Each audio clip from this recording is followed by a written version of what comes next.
all pull out our metal detectors and roll for investigation and find coins and gold ring. Well, welcome to the Smite Force Chronicles. Today's episode, Damp Again, brought to you by towels and things that dry you. You know, because everyone's lining up to sponsor us. All right, let us recap. So, you guys finished the Jade Temple run. You solved the mystery of the lighthouse, right? And unwound all of that. But while you were down in the Jade Temple, one of the Black Guard sort of pulled Alexandria aside and handed her a piece of paper. She didn't share the entire conversation, but she did share with you guys the fact that, A, you needed to stay on this island. There's still something left to sort of investigate. And then she did share the artifact with you. So all of you should have access to that image that she shared. If not, I could share it shortly. It led you to these three caves. Now, both Tyros and Alexandria had seen these caves before as they were exploring the island. This time of year, this century, who knows what lined up, but the water is out, the tide is out, and you're able to sort of expose these caves on these cliffs. From the looks of things, if you remember, it seemed that these caves aren't often, above water. So this is a pretty rare occasion, as is evidenced by the amount of wear from the water and the algae that grows around. So, anyway, over some scones, coffee, and whatever you drink for breakfast, she sort of unveiled this.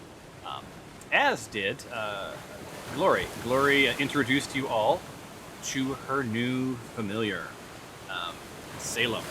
Salem's a little feisty imp, and its first few minutes with the party found the imp, by command, biting off one of Dinjarin's fingers. So he's down one hit point, and down one finger. Which finger was it, Dinjarin? It was my left hand pointer finger. All right, left hand. Not left a good hand. one. Pointer finger. Yes, that's going to be a critical one. So it's going to make, pointing a difficult task. Anyway, Definitely picking my nose will be hard. That's true. Maybe you can convince Salem to do so. So anyway, after that hubbub, you guys made your way to these caves. You sort of checked out all three and saw some ladders going down to the first cave, but the party felt maybe that it wasn't the right time to go down those ladders. Alexandria and Tyros remembered setting foot on those beach, and something very large. I believe it was a marrow that you guys saw sort of come out of that first cave. Didn't want to sort of take any chances with going down those ladders again and potentially being attacked, and then found that there's a second cave and a third cave, and you'd have to actually sort of traverse past all three caves to make your way into this most westerly cave. Now, why the most westerly cave? That document had a riddle that you guys sort of unwound. And you're thinking, you're not sure, but you think that this might be the cave you need to go in. So is that tracking so far? Why do we think that? Let me share with you this artifact. Share. And I will also, a gentle reminder for those who didn't hear this. The translation, someone has sort of translated some things on this scroll, right?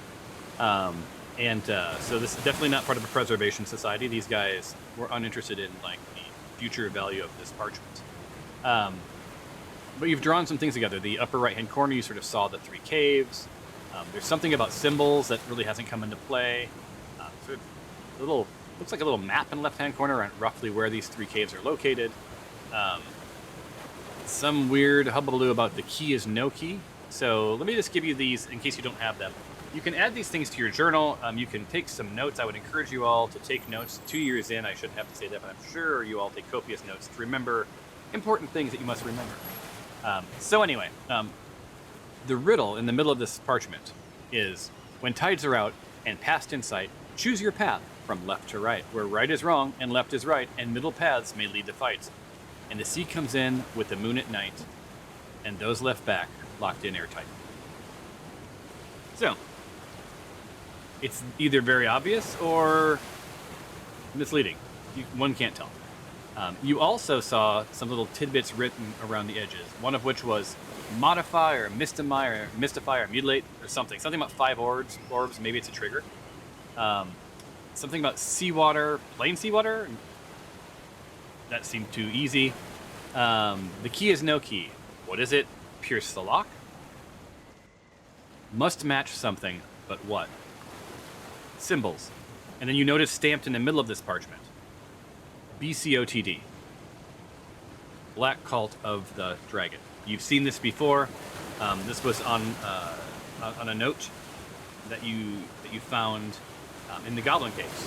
One of the guards, in that messenger bag. And I believe that note also belongs to Alexandria. So she's sort of holding most of the forbidden knowledge right now. So she's rocking the knowledge. Cool. So that's why Tempe, you guys sort of headed to that far west cave. Now, interestingly, there's a mixed lot in this group, right? You've got this imp that can fly. You have, you have Alexandria who can fly. You also have a couple of people that have spider climb.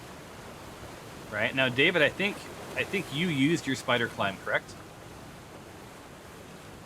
No. Or you climbed down? He climbed down first. Okay, he climbed down. So you still retained your scroll. Okay, so I have Yeah, because 2 of you have slippers, I believe, that give you some advantage on spider climb. All of our music just stopped. It's making me sad. So anyway, 2 of you, everyone went down some ropes that you put down these cliff walls. A couple of you with the assistant of those of the spider climb aid, and then 2 of you sort of rolled the dice on it. One was Tempe and one was Tyros, if I remember correctly. And every X number of feet, you guys needed to roll to ensure that you didn't fall or that the rope didn't break. And interestingly, the dice were on your side, and you found yourself, no harm, no foul, standing on the beach below. Now, you rolled a perception check, and in that last cave, you hear something, right? Some bumping. It's unclear to you. It's really unclear to you if this something was a log, maybe bouncing against the wall, or some debris, or a tiny creature, or a scary-ass big thing. Who knows? Who knows what it can be? But you did hear something. And you guys, that's where we're starting today.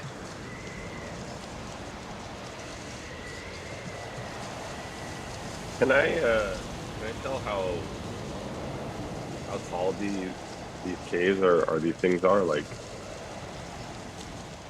the openings are they a lot taller than us, or are they about would we just be right at the height? Yeah, they're like somewhere between 15 and 20 feet high. So they're clearly taller than you, but they're not these amazing spectacles, right? These are oftentimes undersea. So the tide is low right now. Yeah, so the tide is out. So to be very clear about that, the tides are out, so the water seems shallow enough to traverse, maybe knee depth at its deepest points. Now, you did find that in front of some of the caves, it gets a little bit deeper than that. Right, remember, because you guys sent Salem to investigate. I believe Salem's still on top of the boat? No. Okay, it's back over with you guys. Oh, I should mention, in the middle cave, you did glimpse what seems to be some sort of mysterious treasure. The boat seems like it could be made seaworthy, but it's not a particularly large boat. It's roughly the same size as the one you guys came to the island on. Let's start walking in. Oh wait, I have a quick question. Yep. Is there like a bunch of algae on the rocks inside the water as we're walking in? Like, is it No, slippery as we're it's walking in? no, it's the floor, the sea floor is easy to traverse. Not a Okay. big deal. I say we just walk in. Yeah. What do you guys think? Cool, let's do that. Who wants to go first? I can go. All All right. right, I'll walk in armor. first. Move to where you want to be. Okay. Right. So I'm gonna I'm gonna go to the edge over here. Okay. Hold on, I have to adjust myself. And I'm gonna just peek in and like look around the corner and see if I see anything. Okay. And So then- can you do me a favor? So you're gonna like Wow. you can see about 10 feet in. Okay. All right. Okay. And can you roll an investigation check for me? Yeah. While I'm doing that, did you get a chance to make Salem a character? No, I did not. I will. Okay. Dang No it. worries. Can you ping me after this and remind me to Sure. make it a character? Investigation, right? Yes, please. And DM, you're probably gonna hate me for this one, but while she's doing that, I want to cast a spell. No, that's fine. You're not in combat yet. I want to cast my Find Speed spell and summon Celestial Mastiff to be by my side. Okay, can you paste the text into the chat so I can see? And then I'll tell you what happened on your roll here in just a second. The text of the spell? No, the name. I'm sorry. I just need the name of the NPC. What was it? I couldn't understand you. Just a Mastiff. Spell it. Okay, hold on. You're asking the worst speller to spell something. Well, you're also talking to the worst speller, and who's having a hard time understanding what you're saying. Oh, sorry. Oh, Mastiff, the dog. Yeah. Okay. Why is it taste horrible? Why is what? Sorry, I thought I was on mute. No, you weren't. But we all now want to know the answer to why does it taste so horrible. So I got COVID and I cannot taste or smell, but every once in a while, like food has like a horrible taste to it. It tastes like I just licked oil off the ground. So, and it's like Yikes. biscuits and gravy.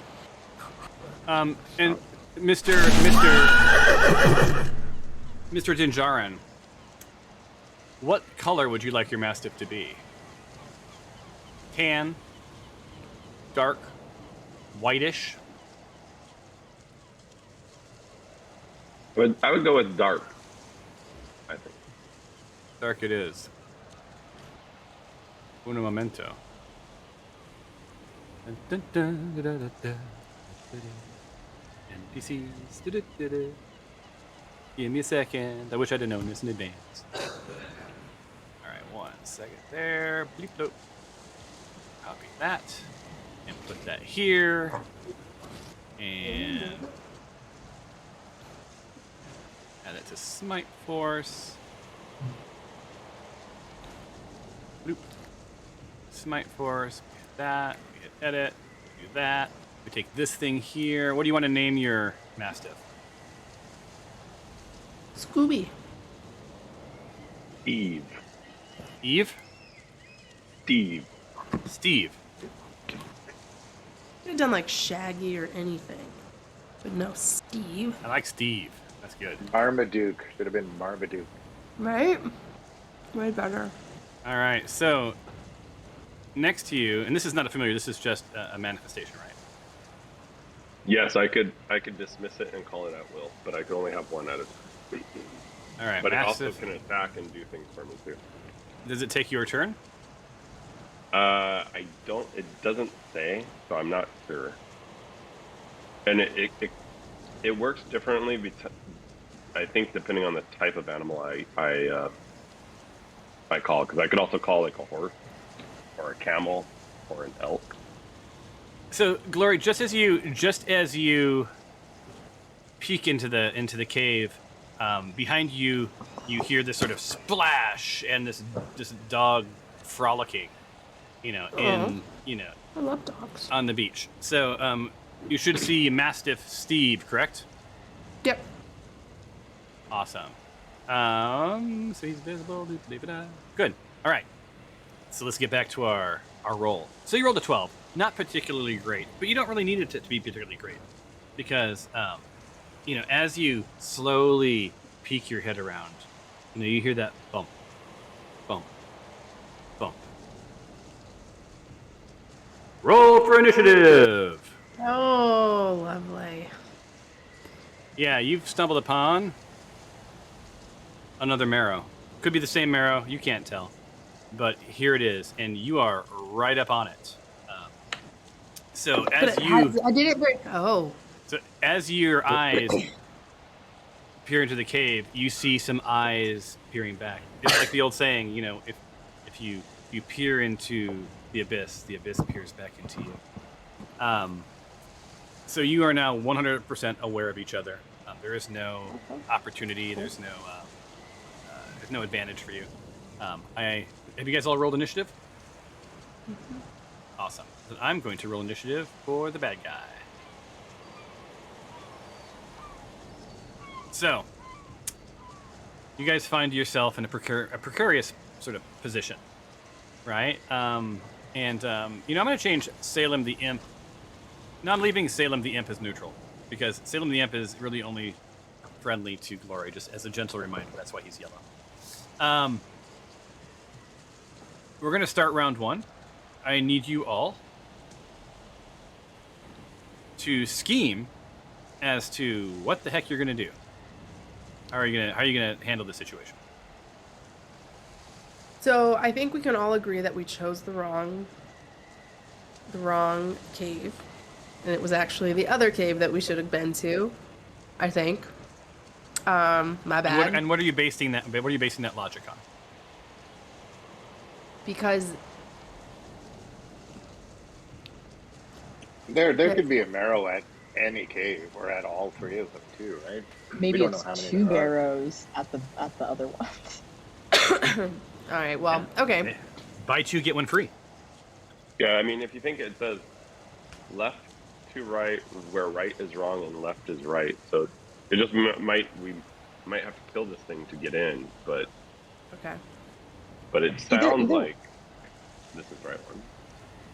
Well, did anyone learn anything about marrows that we need to know about? Or, does anybody have any knowledge about marrows? Like, how they die, or what their weaknesses are, or anything like that? Well, hold on 1 second. You fry them up, they make some good calamari. Lunch? And Also, we have to be cognizant of time, right? Because we can't get locked in there. So, I don't know if this is like a, somebody distract the marrow and the rest walk in, or I don't know. So, you guys should have a request for roll for nature. Is that the manual dice entry that popped up on my screen? Wait, there was a manual? It says manual? yeah. Yeah, Yeah, I I got got something that that says too. manual dice entry. No, that's not supposed to be it. Oh, well, I had 2 for me. Yeah, I have 2 for each of the characters already. Are all of you? Wait, so it wanted you to manually enter the number? I don't understand. No, it just Oh had no, we an X. just or, have to roll. Yeah. Okay. Oh, you just roll. You just click the die. Yeah, you and just it does it. click on the die and it does an automatic roll for you. All right. Cool. I think we just all had it come up twice. That's all. Yeah, I think it was an oopsie on my part. All right, so let me. Cool. You guys can cancel the second request. So Tyros, you luckily are very familiar with. You saying with something, marrows. Milan?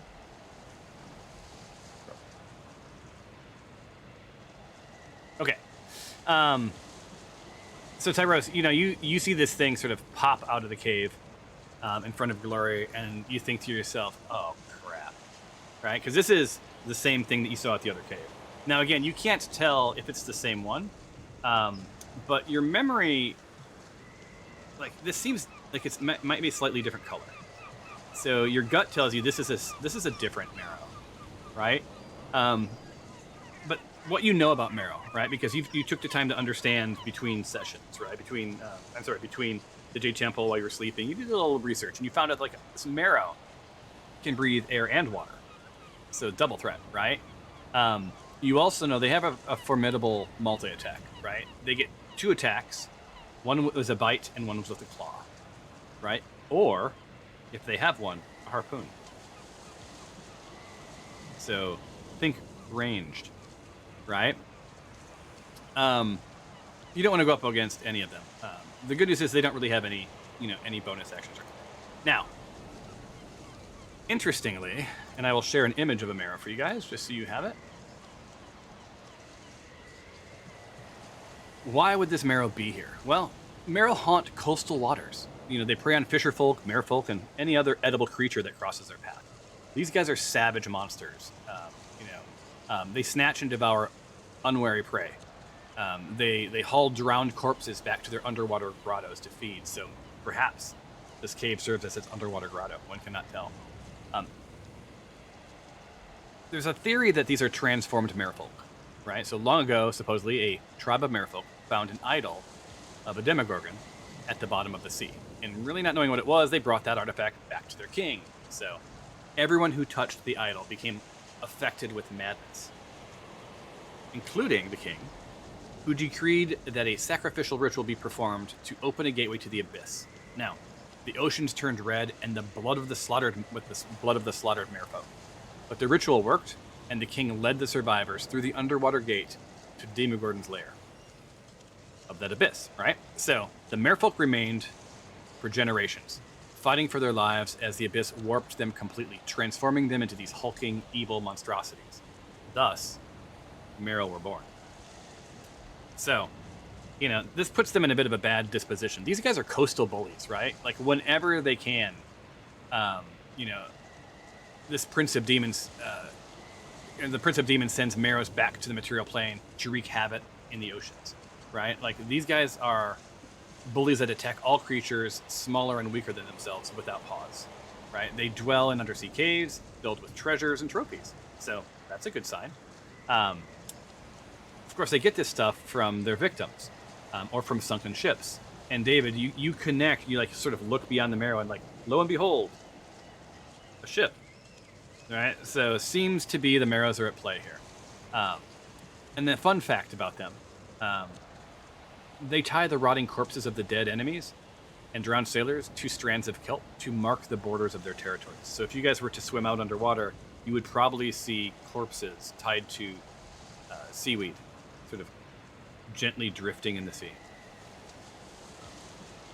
So just, pretty much unpleasant people. Cool. And that you got because you rolled a 20. Cool.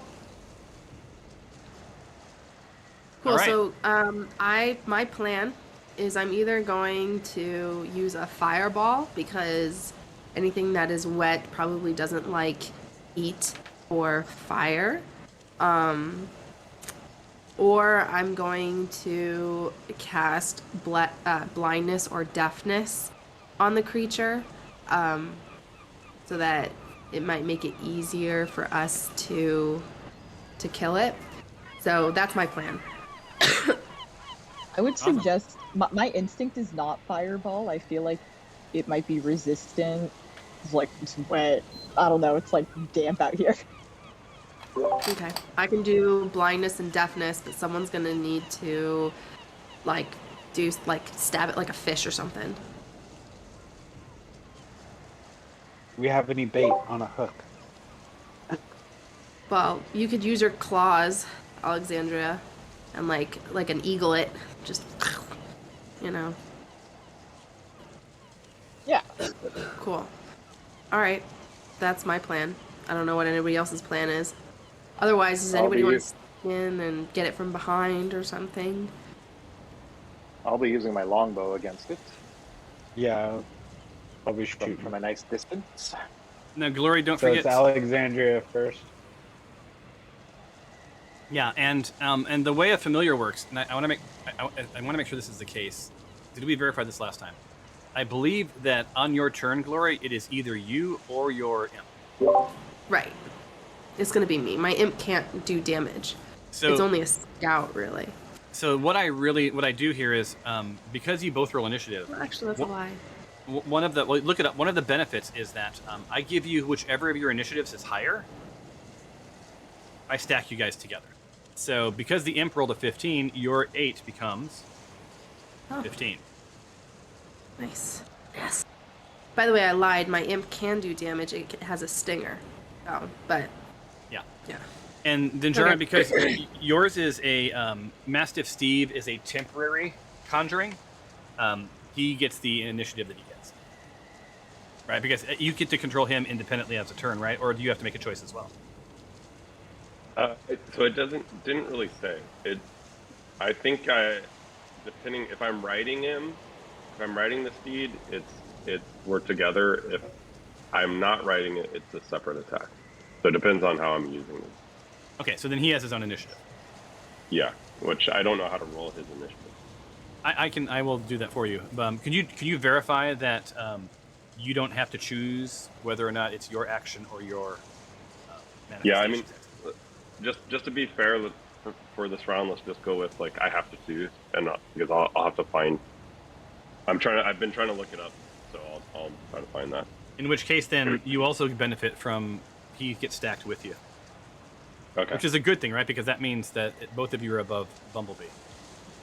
The only laggard is Stephanos, which isn't a bad thing because she tends to be your. So when you guys are ready, let's start this round. What I'm hearing is it's just basically clobbering time. Seems pretty typical for us.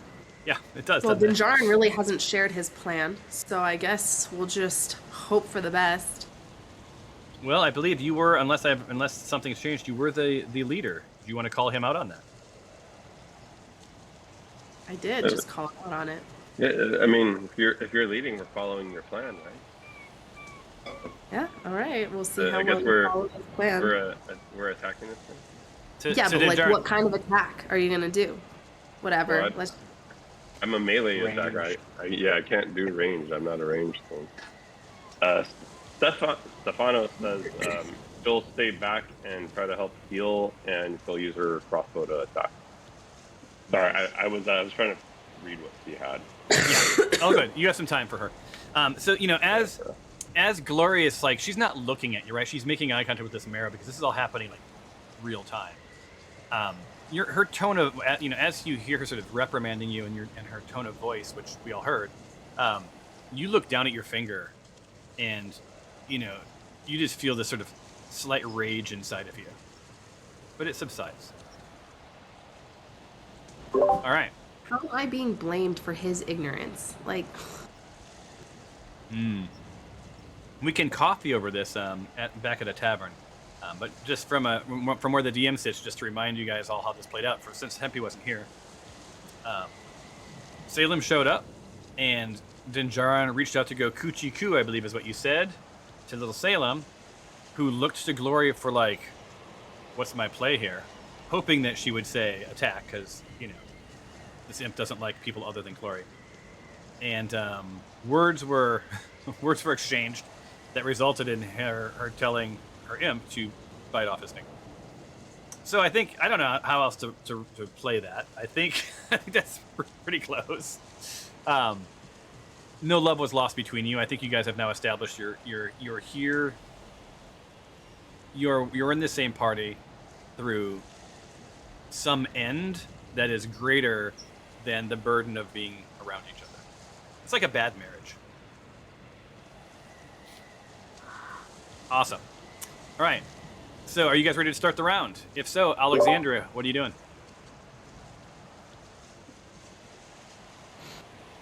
Little stab, nothing too complicated. All right. All right, I'm gonna lift off the ground. I want to go just over people's heads. So I'm gonna use, let's say, 8 feet of vertical movement. All right. And then I'm gonna pop on over here. And you're up in the air, right? So you would Yep. be like a little bigger. There we go. Yeah. Then I'm gonna take my attack.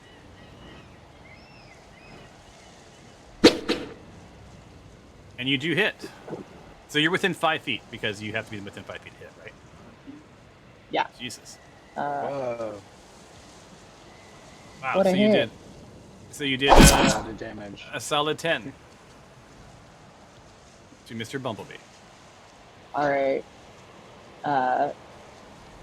Take my second attack. Or you get multi. Oh, another hit. All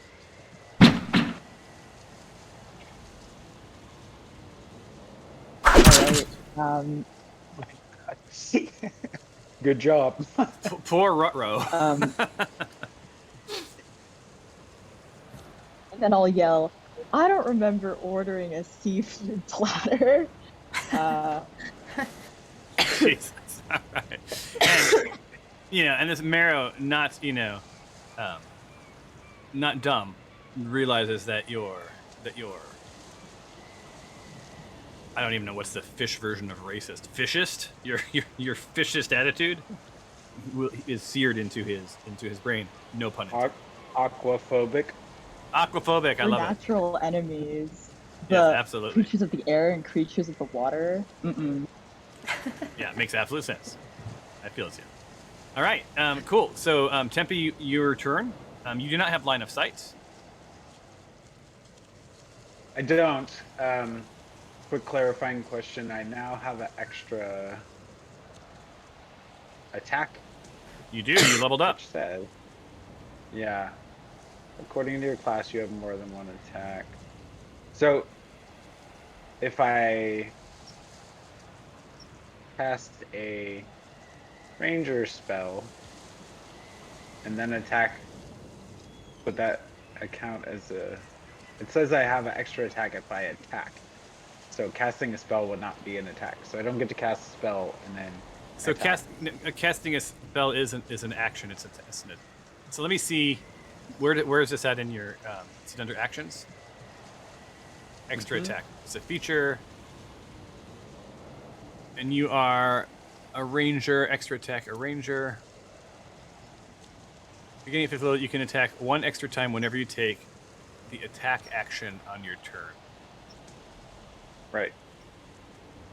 Yeah, so you get 2 attacks, and they could be. So that's not a feature. So you don't. It doesn't. It's not an act. It's just always a thing. You can always get 2 attacks. Right. Okay. But And does one of those casting attacks- a spell count as an attack?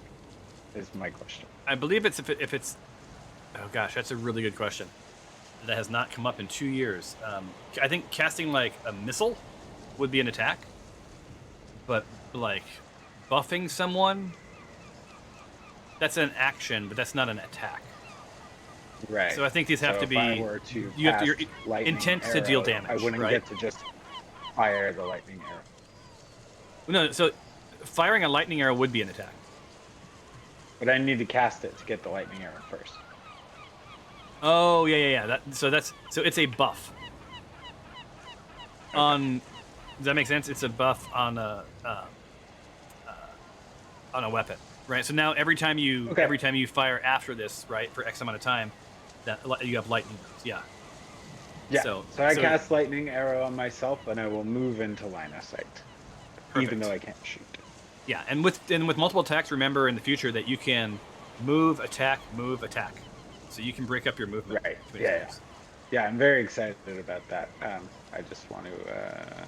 Being a ranger starts to pay off now. Yeah. Okay. I think I'm good there. You are treading water. Is that too deep? You're treading water right now. Oh, okay. So you may want to move back another, I don't know, like probably at least 5 feet. Or if you move straight forward 10 feet, you will be on the ground. Yeah. Yeah. That makes You can sort of see those shelves beneath the water, like where it drops off. So, yeah, you're, to shoot, it's basically up to your chest, but you're well able to shoot as a ranger, right? Nice. Awesome. Unless Melan moves into your way. Cool. That ends your turn then. So, by the way, Adam, if it's anything like my second attack, the only time you get the second attack is if you take an attack on your turn. Yeah. Yeah. And I I would think just- you have to, have to hit with the first attack too. So if you miss, you don't get the second attack. You have Okay, to so hit it's like it's basically the PC version of the NPC's multi attack. Because Yeah. most There we multi go. attacks, you'd only get your second attack if you hit with it first. Yeah, I believe that's how it works. I'll dig in, but I just wanted to differentiate between an action and an attack.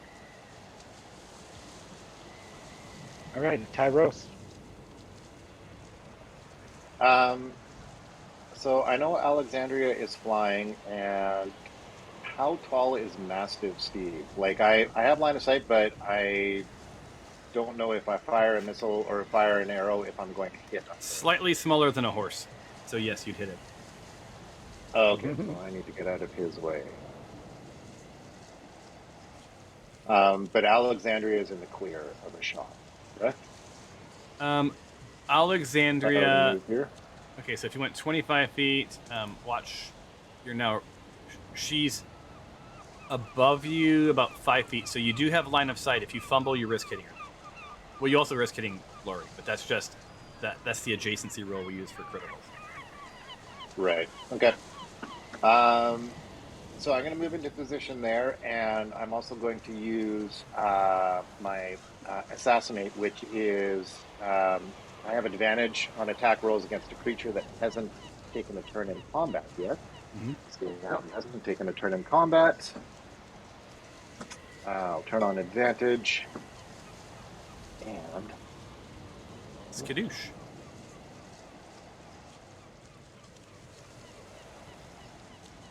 Good thing you had that advantage, my friend. So yeah, you fantastic.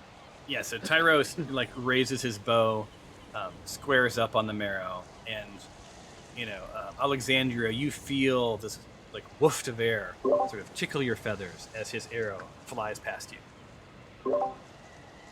And with advantage on that attack, I also get to use sneak attack, which is another 3d6 damage on top of what the arrow does. Awesome. This is a man who has studied his character. All right, so that's you've got your That's the 11 points, first. and then you get I'm 3d6 going to more, roll right? my. Yeah, I still haven't figured out how to have 3 rolls on there, so I'll just do Do you it have a right? individually. Well, do you have a mouse? I do. Does it have a right button? Yes, it does. Oh, there it is. Okay, I'll know that for next time. So 5, 4, and that's 9, 13. So let's knock another 13 off Mr. Bumblebee. Or Bumblebee. Does anyone know why his mommy named him Bumblebee? Why did they name him Bumblebee? Hold on. Did he like tuna? Yes. Bumblebee tuna. Oh, nice. Alright, so that would take another 13 off. Which would be, hold on one second.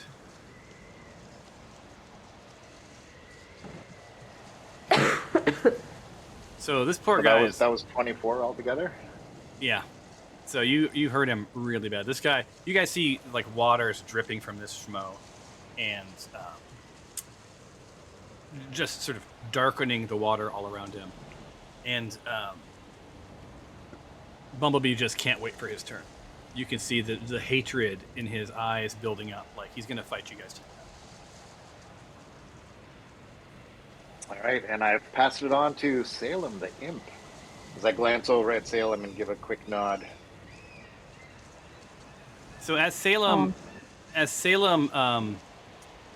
sort of squares up and Glory, I think, as you're sort of deciding what your next play is, just past the boat, you see some bad news. You see Marrow Macklack. Your noise and the blood has drawn a second Marrow your way, and you see him, sort of come out and spin towards you guys. So, Salem has his, like, I can send Salem over to that creature, to that marrow, to kind of distract him, Yep. like kind of like a little wasp, you know, trying to sting wherever he can and and prevent him from coming to us before we kill Bumblebee. You can. And Salem, the imp, can fly. What did we say? 40 feet. So you want Salem to start making its way? And so this will be your turn, its turn instead of your turn, right? Yeah, it's its turn, not my turn. Yeah, so you will not get a turn, just so you know. Well, no, what? Yeah, you choose. No. So I guess that was the one question I was about to ask was, for an action, would that take our turn? But movement, if we move the animals, we don't get a move too. Like, so moving the animal is considered a turn at that point. Yeah. I know that. So this is a familiar, and a familiar, it's either you go or they go. But yeah, that's I've been playing my other team has had one for a year. But what's interesting is no one's ever asked if the other person can move in that entire time. So let me look up. Because I don't want to move my character. I don't want to move Glory. I want to just do a blindness thing, but I want to move my imp. All right, so familiars.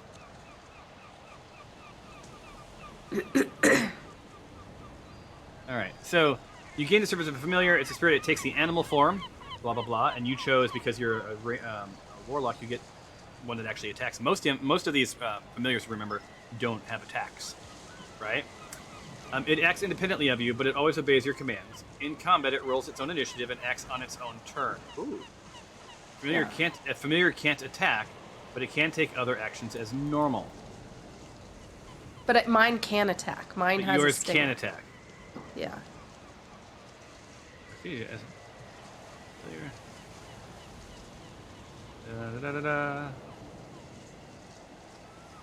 That's interesting. So it sounds like, because you have an attacking familiar. So hold on, let me do this. 5e familiar imp.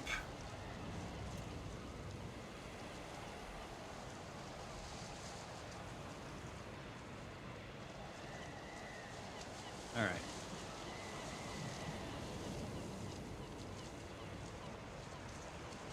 Sorry for the silence. Talk amongst yourselves.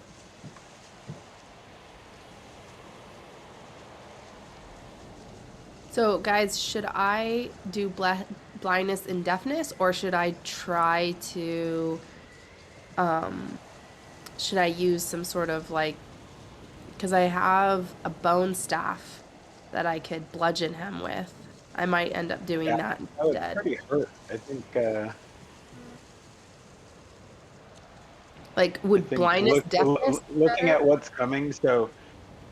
If it's critical and you get a move Glory and then Jaren gets a move all before Bumblebee gets a move, we could probably kill it. I don't know how many hit points it has, just as critical. So okay. I think I'm gonna do the. My worry is. So hold on. Here's what I got. So okay. So here's the rules that I found just to nail this down. Curtis, you're absolutely right. You can move independently, and your familiar can take non-attack actions as normal, independent of your turn. So you both get to go. So like for yours, Curtis, because it doesn't attack, you can move it. It can sniff stuff, look for things, bring something back, whatever else, right? Mine actually has a biting attack. It can attack. So it's not that strong. So if it attacks, if it attacks, it says instead of, and this is the warlock example, I didn't look you up specifically. So for an actual attack, the attack part of it, you choose whether you're going to attack or your familiar is going to attack. Otherwise, you get movements independent, everything else is independent, right? But you have to choose which of you is an attack. Yeah, I think that's where, so the thing I'm reading, I found a forum that's talking about it for a summoned character. Like for a familiar, yes, I think you have to choose. For a summoned character, it actually has its own attack. its own initiative and its own movement, is what I'm reading. Yeah. And so, And so- because mine is a summoned character, it acts as a completely new Other second character. player that I'm. Yeah. Yeah, and so Glory, basically it says Warlock, basically because it's your familiar, right? It's an extension of the you, and it's manifest from this spiritual plane. A Warlock uses its action to attack with the familiar. So your familiar is your weapon, Okay. right? It's not like an extra character. It's your weapon. Think of it like a sword. You can attack with the imp. You can attack with your bolts. You can attack with whatever, which is pretty cool, actually.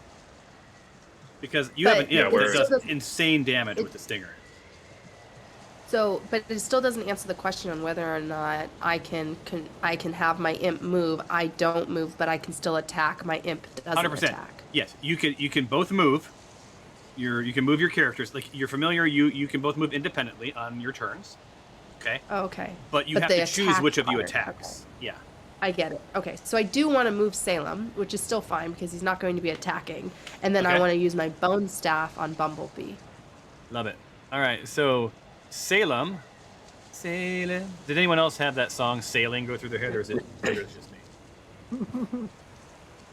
Takes me away. So let me see if this is about right. Oop. And I can't move I do. Salem. So. I know. I'm going to do it for you. What's the modifier for? There it is, 40 feet. So can you see that where I'm moving him? Where do you want Salem to go? Seeing... Like just out of melee range, but staying the shore, or do you want to go to the north of it, or to the south of the current marrow? I want to go south, or actually, you know what? I want to go behind. I want to go up and behind Bumblebee. Like so? Yeah, so that it isn't in any attack Yeah. range. You're Yeah. good. Yeah. So that Okay. ends the movement portion of your imp. Right. So let's hit and next. now I'm gonna. I think I have to hit next on it. I think. Oh. And just so you know, like, this thing has, like, pretty awesome damage. It does 3d6 poison damage if it hits.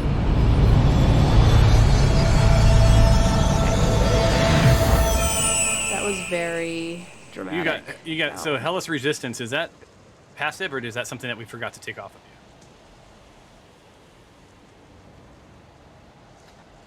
you? I always have that. Okay. Good. That's because my father is a demon, That's right. or my mother was a demon or something. I don't know which one it was. Yeah. Daddy demon. Ooh, no. Okay, I'm gonna use Bone Staff Moving on. Bumblebee. Yeah. You do that. Let's change the subject. Damn it. And you hit. And let's do a glory roll. The glory roll. Hey, not bad. Hey, yes! We did Body it. blow. So you decimate this thing, which doesn't slow down the other marrow. Okay, I think we should all run inside the cave and So kind of as get you in a little bit. as this thing sinks into the Really? sea, you see its body sort of slide into the ocean, and it's gone. Oh, born in a marrow-skin vest. All right. I'm worried about all this running into a cave because we may trap ourselves and sort of clamber over each other trying to fight the other marrow. And Tyros, you're feeling pretty badass. You're like this marrow didn't even get a chance to hit us. So you're not convinced you want to run from this guy. Well, I think. Okay, so we have two options, right? We can either go into the cave and kind of see what happens there, and then use that as like a protection from the marrow, or we can wait here for the marrow and try and kill it now. Can I send Mastiff Steve in there really quick to sniff around and see if he smells anything in the cave that seems dangerous? Because Yeah. I could communicate with him up to a mile away. Yeah, you can. So- You can move him on this turn. You're in combat though, so Okay. yeah, it's turn based. Oh, okay. So well, it is Dinjarin's turn. Yeah. So Oh, it's still your turn right now. you have to end your turn. Oh, sorry.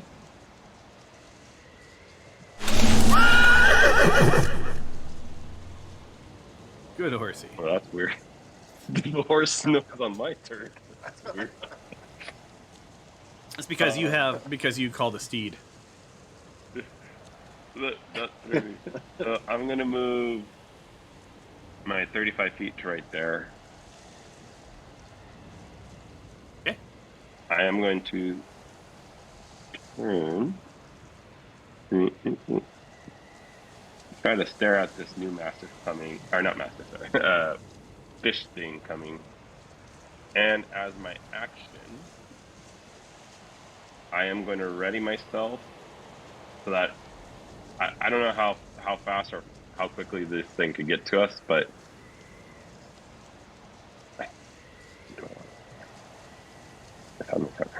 yeah, I'm going to ready myself to attack it if it gets close enough where I can attack it. Okay. And ready. let me just make sure what the other thing I wanted to do. I don't think it's a bonus action, but I just want to make it. Oh wait, what happened to my? Oh. Nope. Okay, that is it for my turn because the other thing I wanted to do is not a bonus action. So, come on, combat tracker. All right, now I'm going to send Steve into the cave. He has by the way, he could go up to 40 feet. So Okay. there's 20, and then now I don't know how to get him into the cave, but I want him to go in the cave.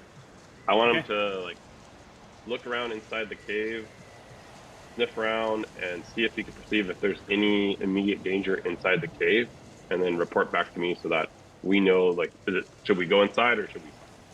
All right. So here's what you see. The mastiff sort of just disappear into the cave. And does this thing recall that you can communicate to it right through your? Yeah, it could talk to me. So the creature I summoned could speak one language that I can speak, and then it could communicate with me up to a mile away. All right. So yeah. So this mastiff sends back basically that like in this cave, this water seems to get deeper the closest it gets to this entrance, right? And its estimation suggests that it may be a bit over your head in places, and is all like inches from touching the ceiling, and it sort of stops, right? And like where it has to sort of commit to swimming beneath the water to go into the cave, and sort of sends those little like ding ding ding ding singles at you, like, do I move forward? And it's that's sort of the end of its reach, but still. Yeah, I tell it to stand still, and I let everyone know, like, so Steve has told me that basically we'd have to swim underwater if we go into this cave. Mm-hmm. It is not clear for us to go. So yeah, but it is pretty obvious that this entrance goes in far deeper than, like, say, the other ones that may be a little more shallow. Yeah. So I relay all that back to the group, just so that Awesome. they know.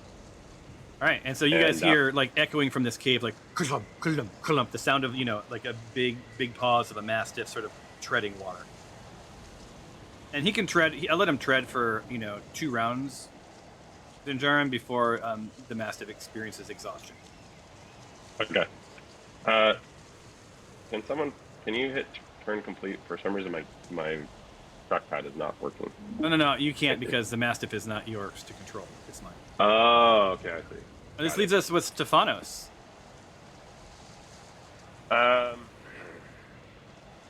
Any thought, guys, on what she would do at this point? I had an thoughts. idea. She can bless us, right? Oh, that's a good one. Oh, yeah. Who's she gonna bless? She can choose 3. I think you have to be within range, so. Yeah, so one action, 30 feet, up to 3 creatures of your choice within range. Whenever it targets an attack roll or a saving roll. D4. Okay, so 30 feet, whoever's in 30 feet. It looks like that would be Tyros, Alexandria, and Glory. I mean, you could move, and then there would be everybody with. I don't know how many you can bless, but like. You can only do 3. Yeah, there you go. Who wants to be blessed? Raise your hand. All right, so the first 3 rose their hands. So I'm gonna go here and just target all 3. I'm doing this very democratically. Oh wait, no. Sorry, I did the wrong thing. Yeah, control click. Yeah.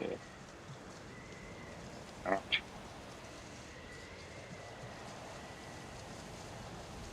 All right, I got 3. All right, and then you don't drag it onto anybody. You just click it. Just click it. Okay.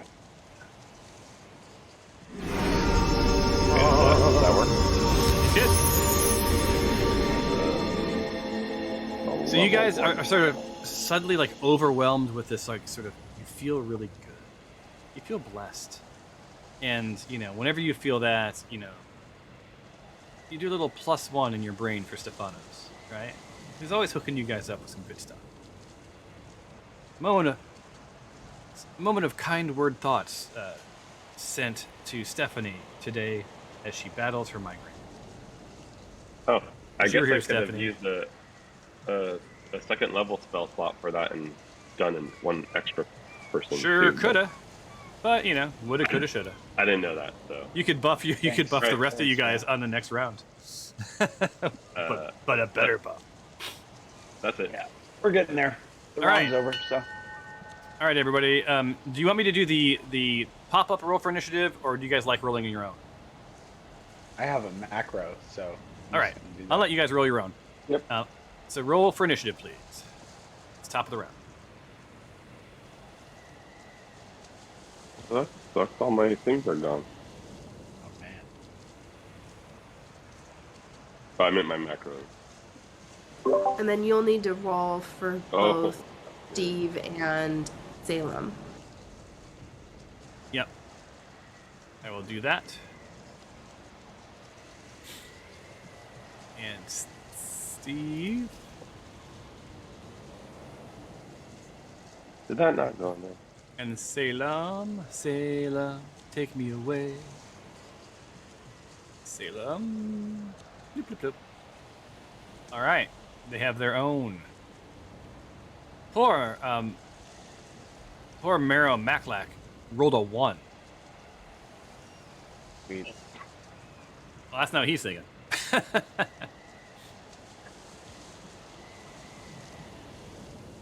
Awesome.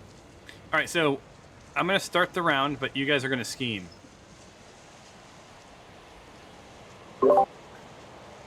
Can't really do anything with what's his face because he's too far away.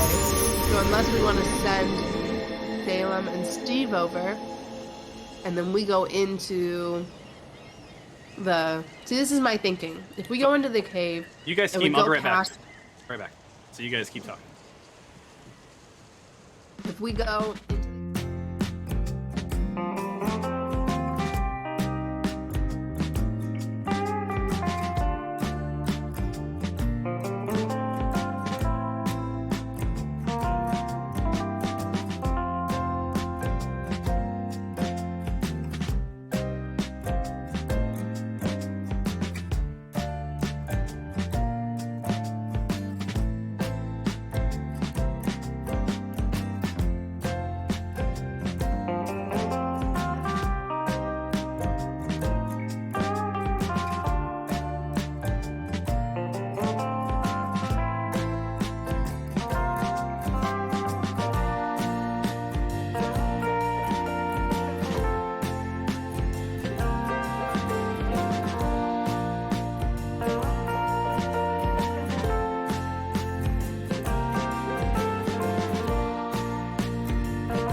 All right, we're Well, back. I guess if Thomas Steve could were swim in to my water.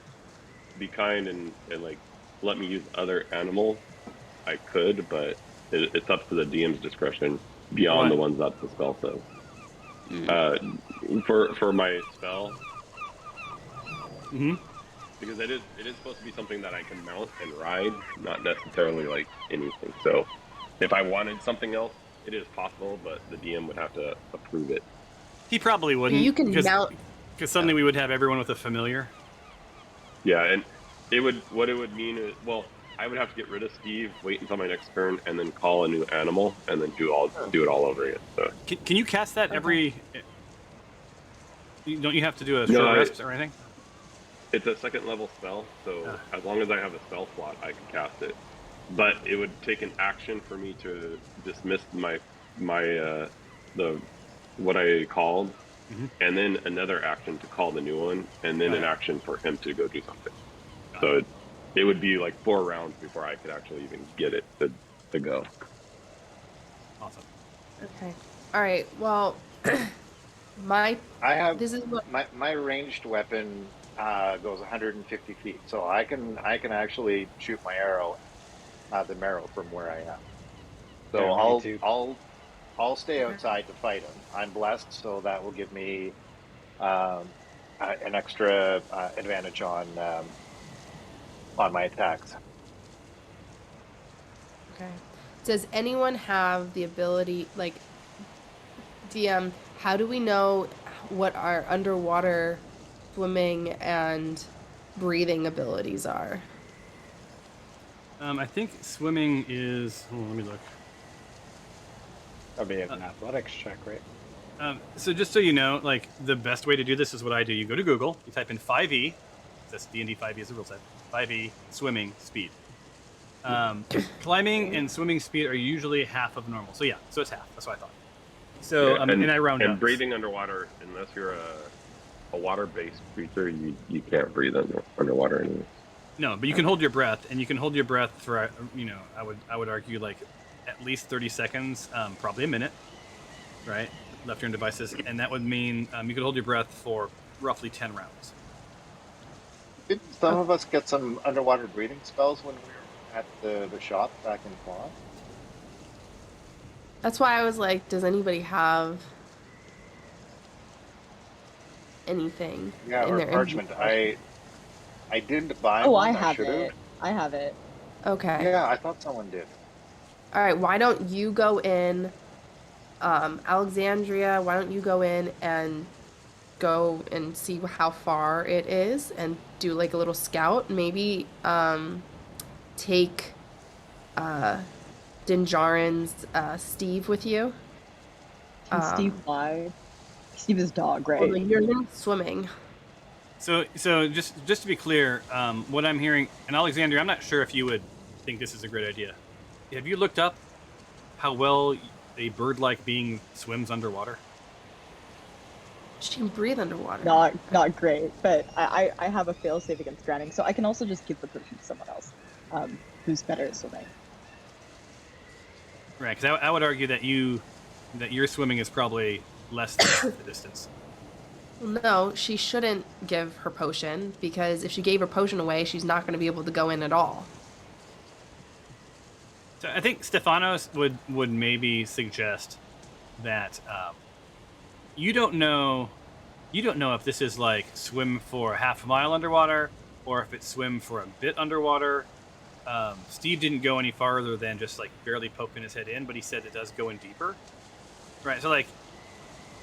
Should we just send Steve in? And you have a marrow coming at you, right? So you can have this marrow act as a cork, I think she would suggest. You could send your imp.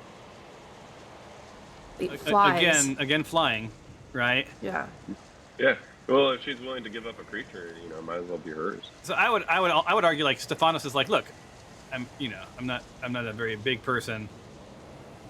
I'm not critical to the battle that's heading towards us beyond healing. While you guys are getting the shit beat out of you, why don't I poke my head into the cave and see what lies beyond?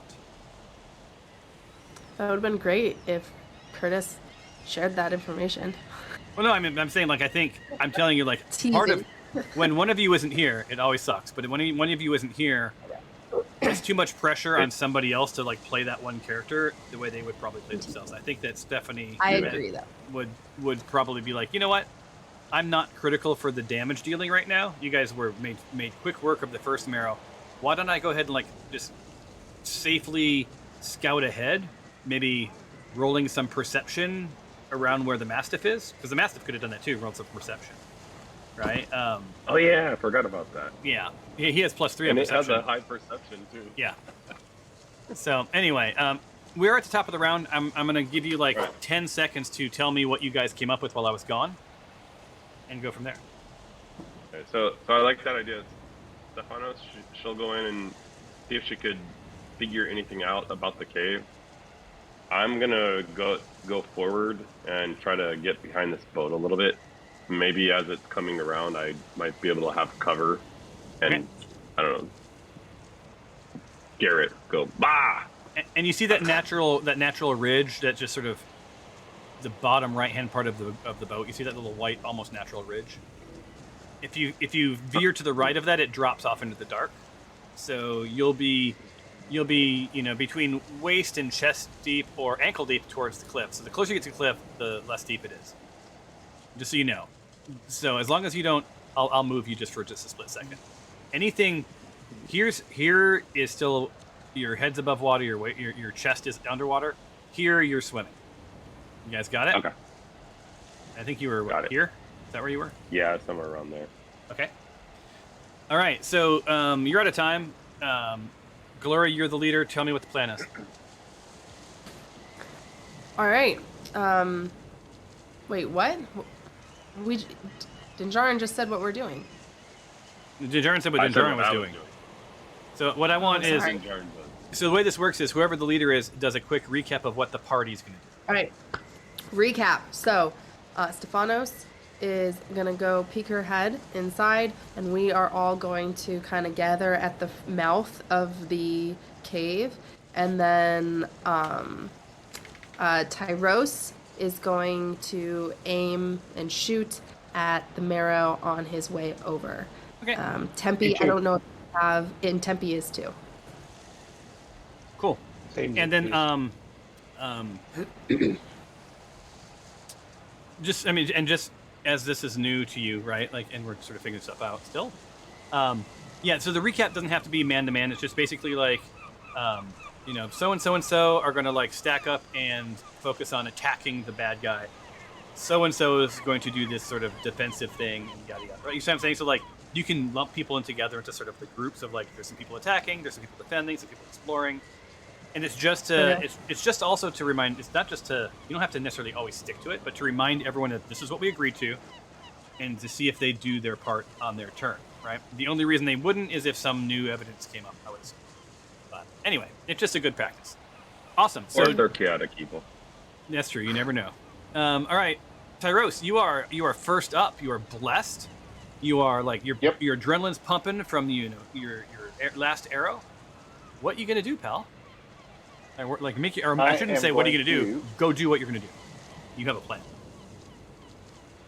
I'm going to get myself into line of sight of the marrow.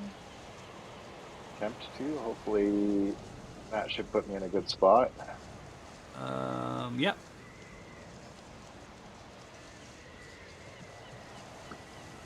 All right, and again, with the assassinate, because he hasn't attacked yet, I get advantage on this. Mm-hmm.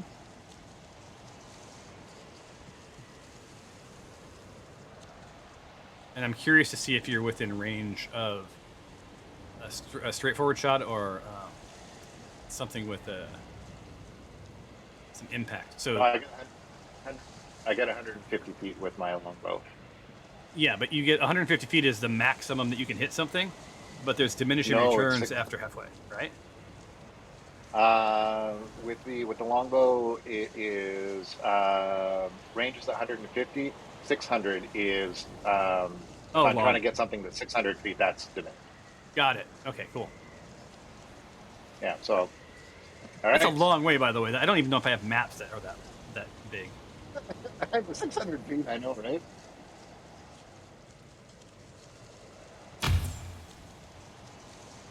Oh, that was lucky. That blessing helped me It did indeed. hugely. Thank you, Stefanos. All right, so here is damage from longbow, and then the sneak attack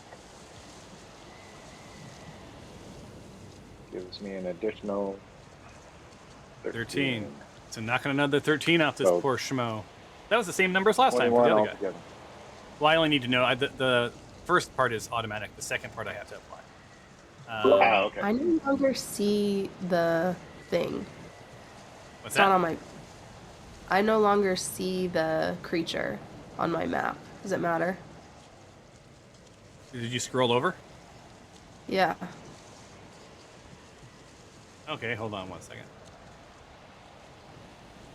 I mean, it doesn't need to stop the play. I just didn't know In if front of anybody a else had treasure that chest. problem. If No, not, I can whatever. still see him. I Let me have him reshare. targeted still. Yeah, yeah, he's on my map. I think I he'll see probably- the chest. I bet it'll come back on the next turn. I bet you. Okay, cool. All right, so Mr. Hey, Rose, it is, I believe, your end of your turn unless you're moving. No, you're out of movement. Yeah, I'm out of movement. So yeah. Mr. Horseman.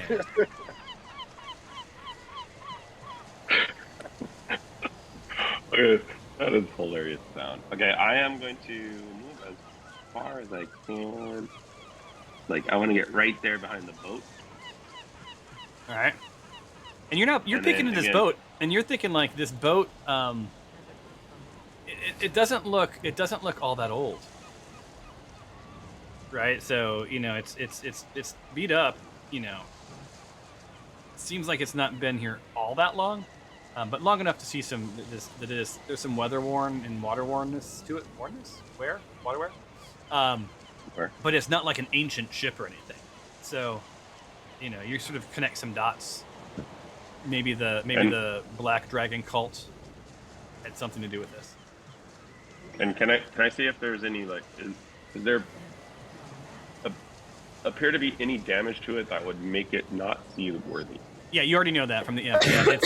It's not seaworthy. Okay. But it wouldn't be Potentially too hard to fix. repairable. Yeah, it wouldn't. Yeah, potentially repairable. Okay. Although you don't know necessarily if you can get the repairs done before the tides come in, Okay. and you aren't sure if So it'll then- still be here. I'm going to just ready so that if what's his name, Maclack, Maclack. comes around either side of the boat. So, 'cause since I'm kind of at the rear of the boat, if he happens to come around either side, I can attack. So I'm just going to ready myself. Awesome. And the word Maclack comes from it is what the aliens in Mars Attacks all said. Maclack. Maclack. Oh, All right, too many and references. That will end my turn. All right, it's Mastiff Steve's turn. All right. So since he is already in there, he's gonna look around and see if maybe there's a switch, or like if can he see anything on the walls that might maybe drain the cavern. No, just passively, it's obvious that this water is the same sea level as the sea. Okay. Right. So, but you can roll an investigation check if you want Steve to know more. Yeah. Let's see. Oh, I guess you'll have to do that first, Steve. Yeah, you just have to tell me that you want him to do that. Yep. He wants to look more into the cave and see if there's anything more that he could relay back to me. All right, so give me 1 second. I gotta pull up Mastiff Steve. An investigation is, I believe, an intelligence roll, if I'm not mistaken. So with a summoned creature, by the way, if the intelligence is less than 5, he automatically gets bumped up to or less than 6, he gets bumped up to 6 with my summoned creature. Ah, so his intelligence is a 3, Yeah. -4. I mean, it's a dog. So he's -1. It's a -4 on intelligence. Yeah, but because of the way the spell works, his intelligence becomes 6. So Yeah. it overrides the natural characteristics of the animal, which is still not good, but it's at least not a -4. It's a -2, I believe. That's -2, so that will give him a minus. That'll give him a +2. That gives him a 10. Okay, so your dog, look, your dog's like clump, clump, clump, trying to breathe, right? And plops his head underwater for just a second. And what he sees is he sees sort of the twinkling of reddish light on the floor coming through the water. So as if there's light on the other side. And it does seem that, after maybe 1 or 2 feet of underwater, the ground is rising up. So it seems like this might just be a little dip in the entryway that might lead into a cave. Okay. Cool. And he's back. And so he's back. Are you moving Steve? He has one more. Like at the end of this round, he suffers a level of exhaustion. Yeah, I'm gonna move him back out here. Okay. Since he is big, I don't know how he's big just that is. he's standing there panting, making that gross sound with his mouth that mastiffs make when they have water in their mouth. And then slobbery. I'm gonna yell back to Stefanos and everybody about what Steve relayed to me, just so that she knows, like when she goes in, she knows kind of where to go and stuff. And that will be it for his turn. Awesome. All right, it's the imp's turn. You're gonna have to move it forward. Oh, my bad. I'm sorry. Imp. All right, so we got the imp. So Gloria, are you moving him closer, like continuing the journey? Yes, I am. All right. Let's see here, and And as Salem flies closer to Dinjarin, he gives Dinjarin a little nod of truce to say that I understand that you have a very strange relationship with my owner, but I respect you if you respect me. That's kind of the vibe that Salem's given Dinjarin. All right, so do you want him to come, like here? Not close, not too close. Just close enough for him to see, but not to like swat at him or anything. Right about here? I can't see anything. He's still above the. Oh, there we go. Yeah, maybe it disappeared, but that's okay. Yeah. It disappeared. Are you having map issues? I might be having map issues, yeah, but that's okay. All right, so Salem moved. No attacks. Gloria's up. I do not have long range. I am just so mystical. You are. I do love. Anyone else love the eagle sound at the end? That's my favorite part. So, I don't have any long range weapons, so I'm going to kind of go in, like kind of go a little more into the cave. Okay. And oh wait, no, I can't do that Why? because I moved Salem. No. You can move. You have all your movements. Oh, okay. You just have to choose the attack. And then that's it. Okay, so you're just gonna hang tight Yeah. on the mouth of the cave. Hold on. Yeah.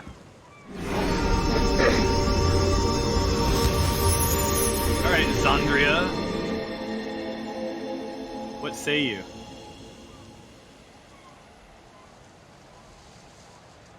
Hello. I believe we've lost Alexandria for a moment. You're on mute, Malone. I think she stepped away. Well, she was. No, I'm supposed to here. sacrifice. Sorry, it was Shit. it was a bad time for me to go to the bathroom as I was coming back. I screwed back. Okay. Just give us an AFK in the chat. Yeah, that would have been. Sorry about that. Okay. The marrow. Yeah, I don't have any long range attacks either. I think you can fly 60 feet. Yeah, remind me how many feet each of the squares is. 5. Oh, you can fly 50 feet. Yeah, so...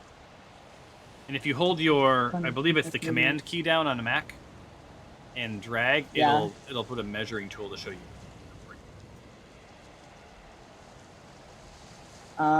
Okay. I'm just gonna fly over to the ship with y'all.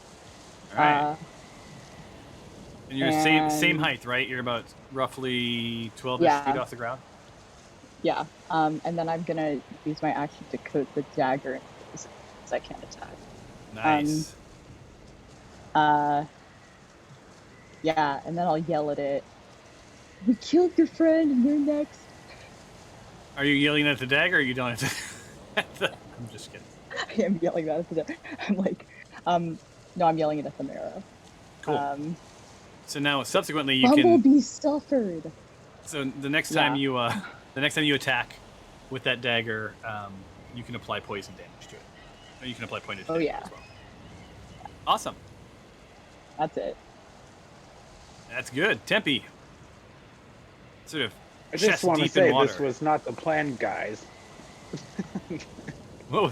Tyros and I were gonna shoot at the marrow while you all stacked up against the cave. Yeah, I remember that. Yep, remember that? All right. I'm a wild card. Yeah. 95 feet. Yeah, that's not line of sight Okay. though. You're gonna go right through the boat, and Can I potentially shoot over the Melon. boat? You want to call an arced shot? Yeah. I think that would be like a disadvantage and -5 probably. Yeah, if you want to Angry Bird your way. Into the crowd. All right, I'll move. Oh, you're blessed. I'll see what I can do.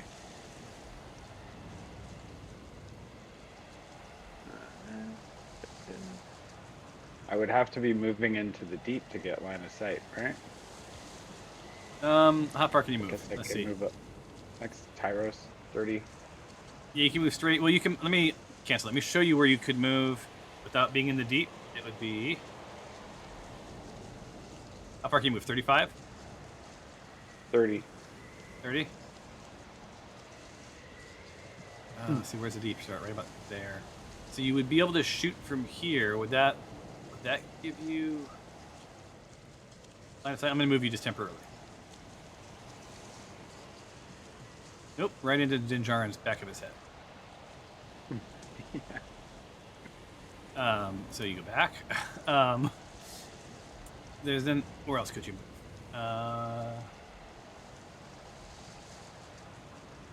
I think if you moved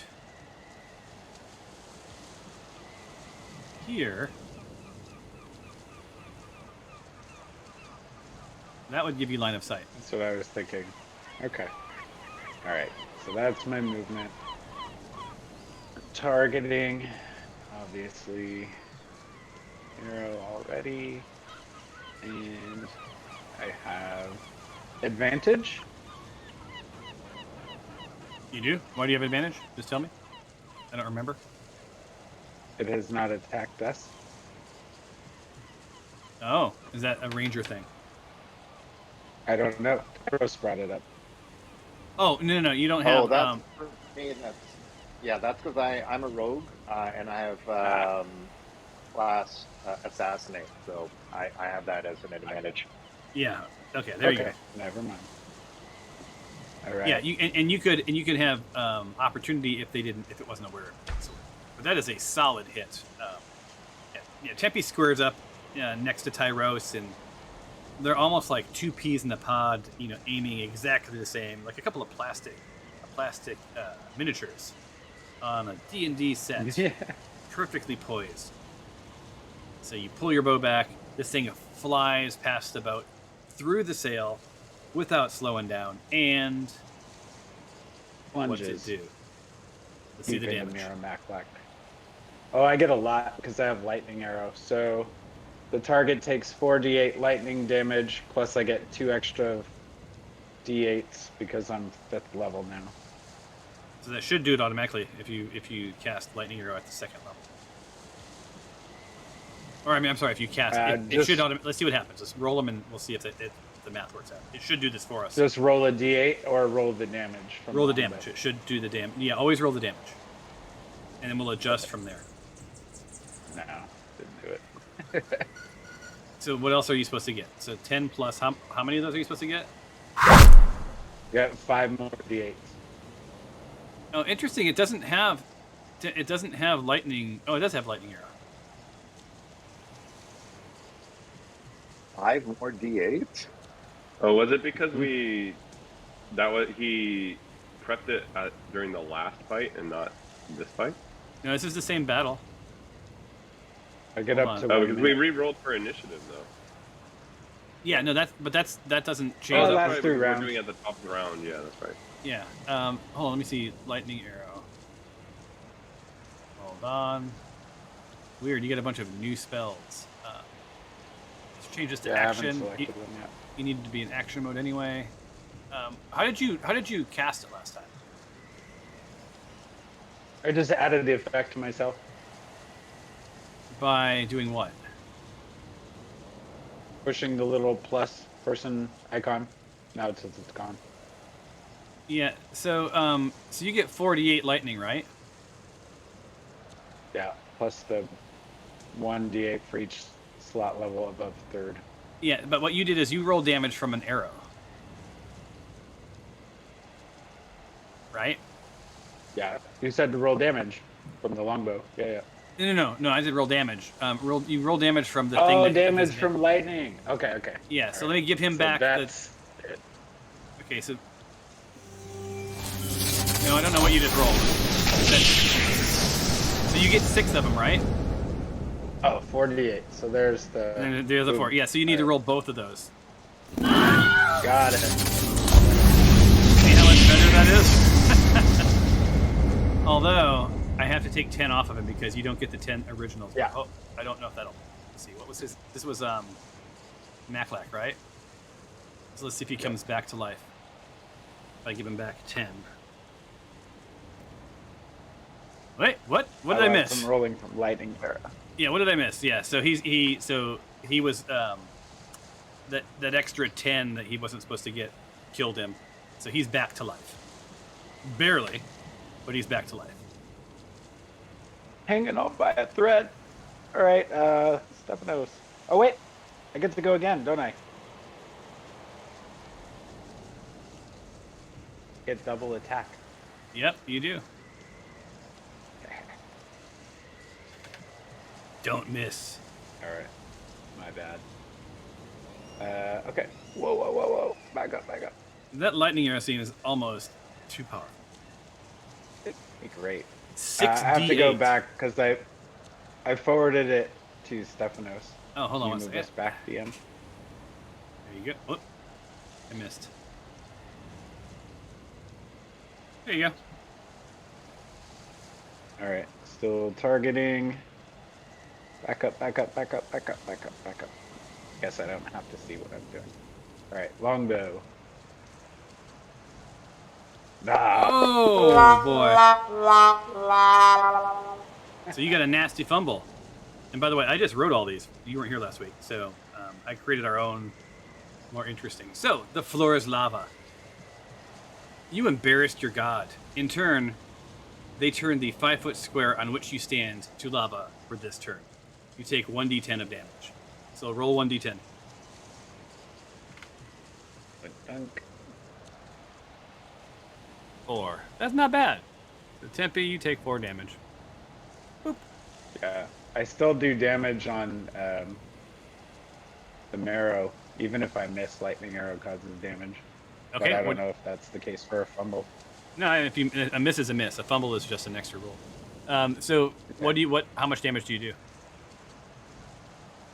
Because there's no way it's full damage. No, it's like 2d8. The target takes 48 lightning damage on a hit, or half as much damage on a miss. All right, so that second lightning, or one of those lightning bolts is a 2d8. I think it's 2d8. the second one. Yeah.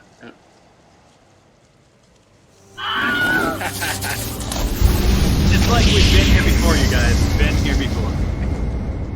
All right, so yeah, so you are now you've re-deaded the marrow, and you guys are out of combat as far as you know. You don't see anything on the horizon. Now, Tempe, you're thinking not Tempe, Tyrus, you're thinking and Alexandria. Neither of these marrows seem like the same as the one you originally saw, like also a different color. So your spidey sense says maybe in that last cave is a third marrow. the far east cave. Now, behind the corpse And, of Maklak, you do see glistening in the sun a chest. I don't know that I need Riches. to go and explore that last cave. Well, Stefano still needs to go into the cave and see what's on the other side, or see how like far away, like what's going on in the cave. Yeah, or whoever. Too. So the question that you guys have in front of you is you've killed the bad guy, you've killed the beast, right? And from where Dinjarin, Alexandria, and Salem sit, behind that chest is sort of collapsed, right? So maybe about 15 to 20 feet into the cave, you can see that it's just rubble, and that chest is sort of sitting there, sort of half buried in the ground, like someone was in the middle of burying it when they were surprised by a marrow. So the question is, are you guys going to go after the chest? You going into what's your plan here?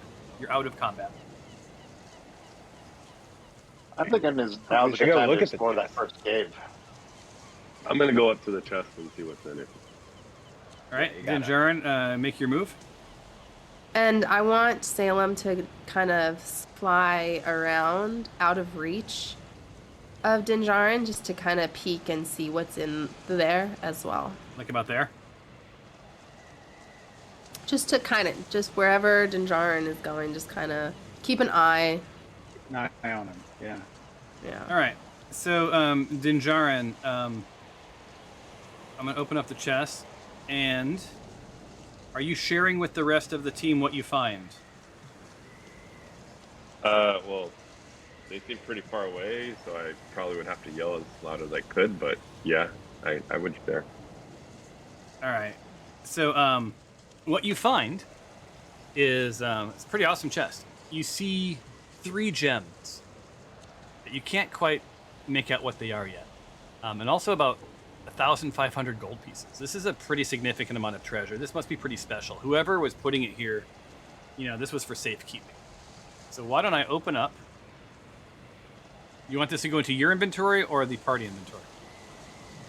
I'll hold on to the gems, and everything else could go in the party inventory. Okay, so I'm dragging those 3 gems into your inventory. 1, 2, 3. Nope.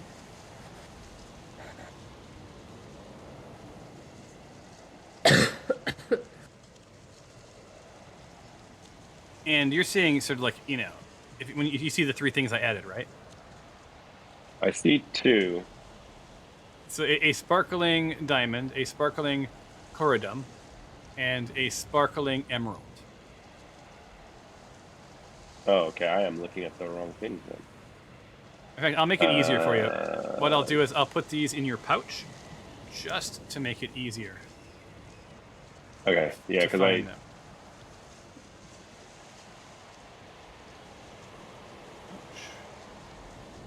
And where's the last one? Pouch. E-O. Yeah, now if you look in the pouch, you'll see. I don't know why it does them in a weird order like that. Now, when you open them Are up, you sure you're putting it in the right person? Because I don't see him on Dinjarin. no, of course I'm not. I gave them to Tyros. Tyros, do not look at what I just said. What I just gave you. I'm like, because I don't see anything in my pouch. Yeah, give me 1 second. So I think I can drag them. Tyros feels an extra weight in his pouch and is trying to figure out what's going on. What is? What's happening? What was I thinking? Hold on 1 second. Thirsty. I might have to pull out some alcohol. Dinjarin, damn it. Tyros. Give me 1 moment. I've got to pull up your party inventory and use it as a go-between. Now, be thinking about what you guys are going to do next. Well, while I'm doing this for Dinjarin, you guys let me know what you're going to do next, okay? And I'm adding 1,500 gold to the party while I'm in it. But do we want to all just go in or into that other cave and see what's on the other side? So Steve saw light, and it looked like the water isn't that far, so it looks like we could probably all swim and get over there. We want to do that, or do we want to go check out this other cave? I I think we wonder if the should. caves are even interconnected. According to the parchment, it said that if you go in the middle, you're gonna have a fight. If you're gonna right is wrong and left is right.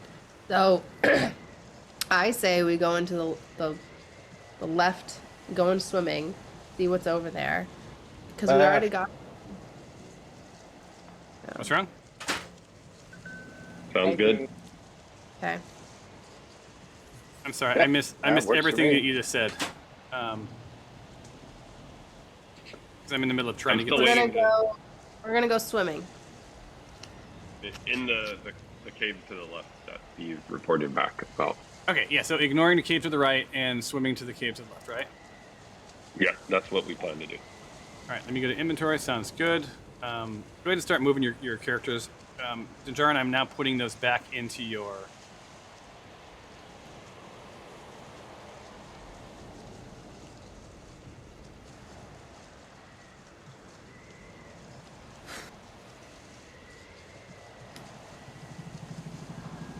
Funny, my pouch feels lighter again. There you go. All right, now you got it.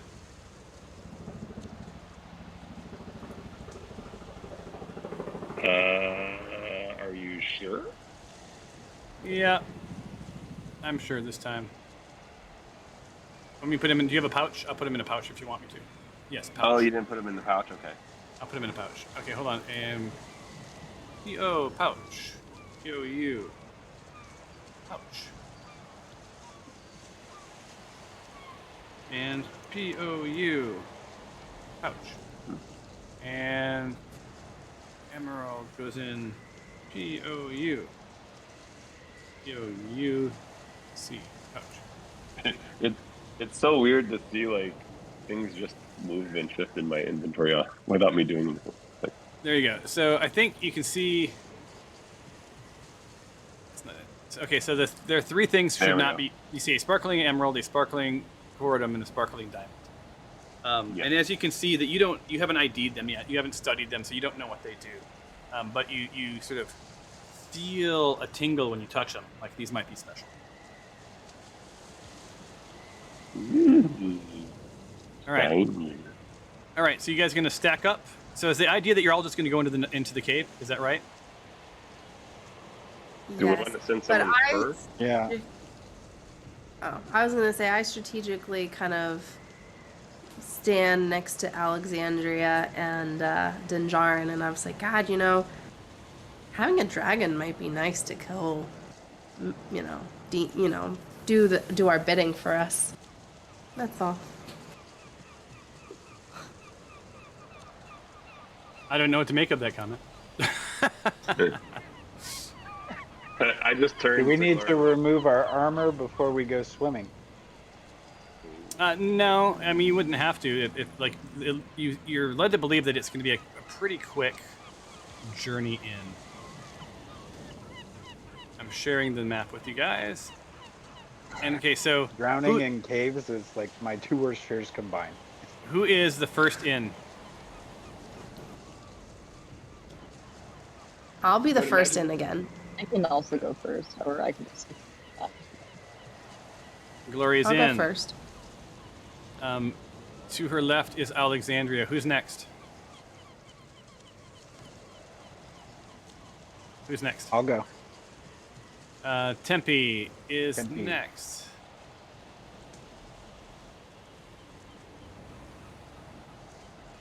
Maybe I'll Stefano.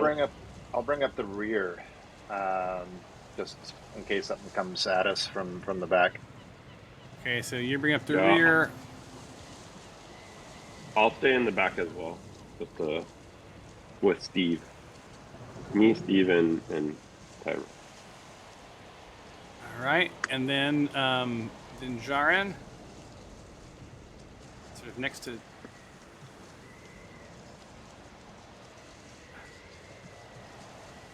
And then I think Steve is right behind you. yeah, and Or right in front of you. I right behind, because I was thinking Stephanos would be in the middle just to make sure like He's Okay. kind of protected. He's there. And then we've got, where's Salem? Is Salem right in front of you, Glory? Salem's on my shoulder. Okay, well, we'll make him in front of you just because he's 2 feet tall.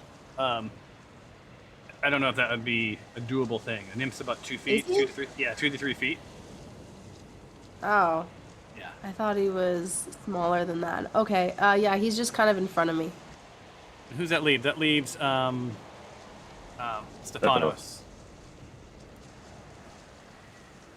All right. So, are you all in? And are all your peoples in? Yep. All right. Give me 1 second to change the ambience, because you no longer hear what you were hearing before. You're now in. You get to hear crypt sounds. Oh. It's loading. Sirenscape, don't let me down. My fantasy ground seems to have froze. It's maybe loading the map. This is a beautiful cave. More skulls. And braziers. Mhm. Just can't get away from these. Good old braziers.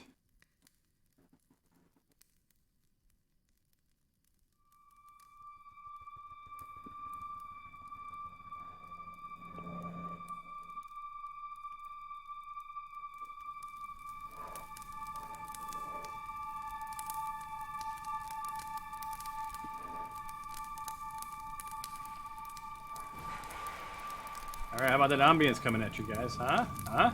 Except for Milan. So there's fire in here. Interesting. No, I downloaded it. So can you hear? Are you getting the full? Yep, fire crackling. Ominous music. All right. Who's ready for some narrative? Everyone has a map loaded, so you have the full context. Yep. All right.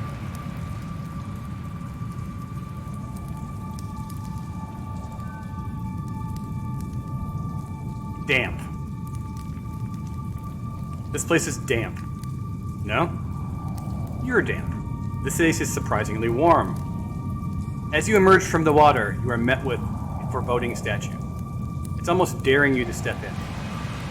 Surprisingly, the room is well lit with braziers. That might explain the heat. The floor is water-worn, but clearly once spectacular. This place clearly honored the gods, or a god, or something. From the looks of the statue, probably not a good or kind god. Probably not a forgiving god.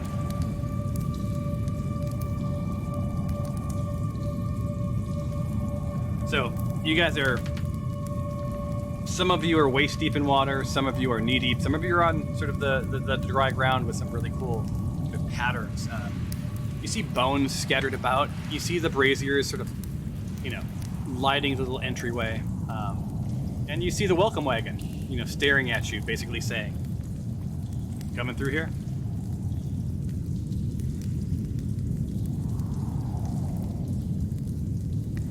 So what do you do?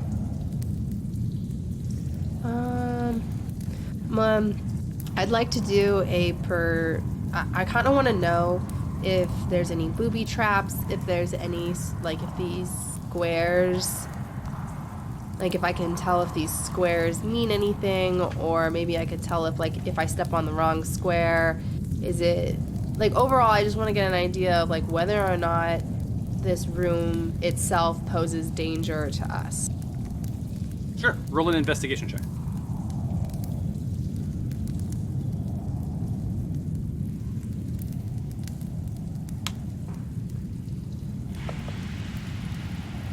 So you don't see any physical wires. You don't see any levers, or you don't see any of the tiles on the ground. Don't seem like they're pressure plates, right?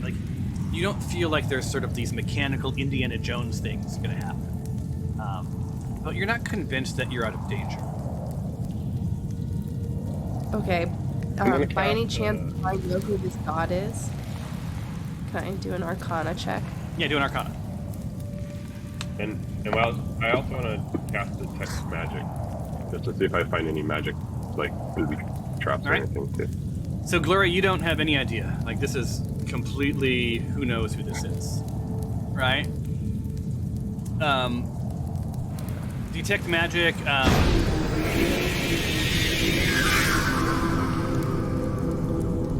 Yeah, so with detect magic, yeah, Dinjarin, you're getting like a pretty strong vibe. Like there's some very strange magic here, and lots of it.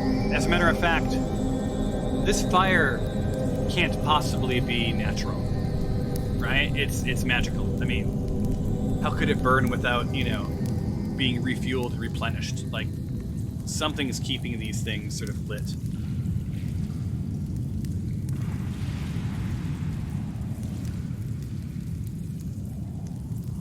Does anyone have like dispel magic or anything?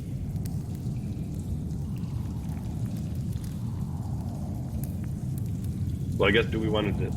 Those are our only light sources. So would we want to? If we used a spell, I guess that would turn those lights off too. So I don't know. Well, I mean, We should investigate the statue. all right, I'd remember- like to send Salem over to the statue to investigate.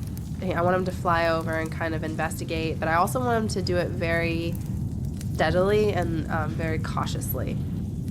All right, so he moved with stealth half his distance, and comes upon the statue. And this imp is not a pure of heart, a pure of heart good being. Oh. So like, he's kind of feels comforted by the statue, Oh, okay. like right at home. All right, hey, Dinjarin, Alexandria, I think you guys would be pretty good to go first. Tempe and Tyros and Stephanos, I think it'd be best if maybe you guys stay back. I'm getting some vibes from Salem that this place is for evil, or for the evil likers. So I just want to keep you guys under wraps. So What makes you think I'm you? because you straight up told me. Like, Yeah, that's a good point. Good point. I'm also not very smart. We've been I totally forgot. We've traveled with you for quite some time. I think we know you a little bit. so I think Alexandra and Dinjarin, if you'd like to go investigate, I'm gonna kind of be behind you guys just in case, but I'm also gonna stay back here to kind of do protection a little bit as well. I'll walk forward All right, Cool. move. if I could get through people. I mean, Yeah, you can. You guys can step aside and yada yada yada. I'll come up to there. All right, so you have a new point of view. What you see from where you stand, Dinjarin, is, let me highlight you so I can see what you see. You see more fire, right? You notice you're almost already dry, so there's a really nice heat, right? That right now it feels comforting because it's drying your clothes, but in a little while you may be a little bit toasty. Sort of. Well, I shouldn't have given you that last bit because you have to move forward a couple more feet. But assuming you move forward a couple more feet, to the north you're going to sort of see this maze-like room with some sort of statue in the center. And to the south you'll see 5 statues. I'm moving you forward. There. No, I'm not lying. Okay. To the south are 5 statues. Each statue seems to be, holding something, as if offering it to you. To the east seem to be some stairs. You think to yourself, what is this place? Or, with my typos, what fizzy place? Anyway, what is this place? And should I be here? I turn with my not being super bright. I turn and I yell to Glory, "Hey, you're gonna like this place." I see looks like a giant fire pit with dragon skulls. I think you're gonna like this place, especially Yes! with just saying you wanted a dragon. So. Let's summon a dragon! Alright, I get a little giddy hearing this, and I kind of look back at Tempe, Tyros, and Stephanos and be like, you good? You guys can something. I don't know. Maybe walk behind me as I walk over there. All right, move where you're gonna move. And by the way, I can't see the map anymore, so Did you highlight your character? Like, click your character. I can't. I like literally. It's all I see is I have the beach ball of doom. Oh. Did you I've want been me to? doing that a lot as well. But did you ever see the map? I did. I saw Dinjarin kind of go into that little hallway, and then it went black, and now I have the beach ball. Even the beach. Oh, okay, I see Dinjarin's view. Like, I see a black map with Dinjarin, and like 60 feet or something, 50 feet. Okay. My map's messed up. Wait, so you see Yeah, it's frozen for me. Yeah, Is maybe it- just reshare the map. Yeah, maybe I will share. Oh wait, no, it's back. Never mind. I was looking at the wrong one. I was being an idiot. Yeah, it's just a big, huge, like open area kind of. But this map seems pretty intense, Thomas. So anytime I even move, I get the spinning ball. I wonder if it's lots The of lighting effect, maybe, because from what I can see, guys, there's a lot of lighting effects. So I'm wondering if that's Yeah, there's a lot of things that need to light to be lit. yeah. It looks really cool, at least what I can see. I wish you guys could see what I see, because it's pretty neat. So let me ask Okay, you I'm this. gonna. So Glory, are you gonna basically stand next to Dinjarin? Yeah, I'm gonna kind of go more like right next to him, but a little bit in front of him. Yeah. Like right about there. Oops. I'm taking in the room. Yeah. You see it now, right? Yeah, I see it now. Yeah. So you see these 5 statues, sort of holding these white, featureless, kind of boring-looking orbs, right? Nope, they're not. Not quite as spectacular as you'd hoped. The only glimmering is from on them is from the brazier in the center, which you haven't decided if it's decorative or functional. Now, the rest of you, are you hanging tight or are you coming back? Are you going to follow along?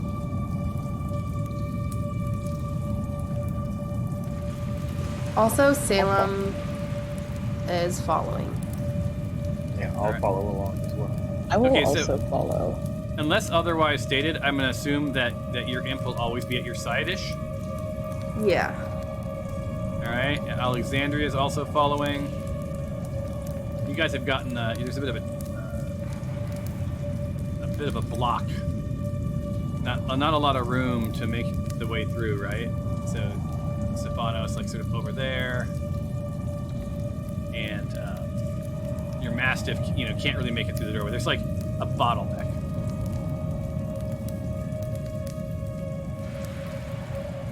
Zinjarin's moving out of the way. Turn off player vision. So is everyone's goal to sort of make their way into the room? Yes or no? Yes. All right, I'm just going to pull you in so that we can be done with this sort of Yeah. like nickel and dime movement. Sort of as you guys come into this room, this whole place sort of unfolds. There we go. I think you're all in now, right? Yeah. Sort of unfolds. Yeah, you definitely now see, all of you see those 5 statues sort of holding these gifts out to you. To the north, you see this crazy sort of like maze walkway.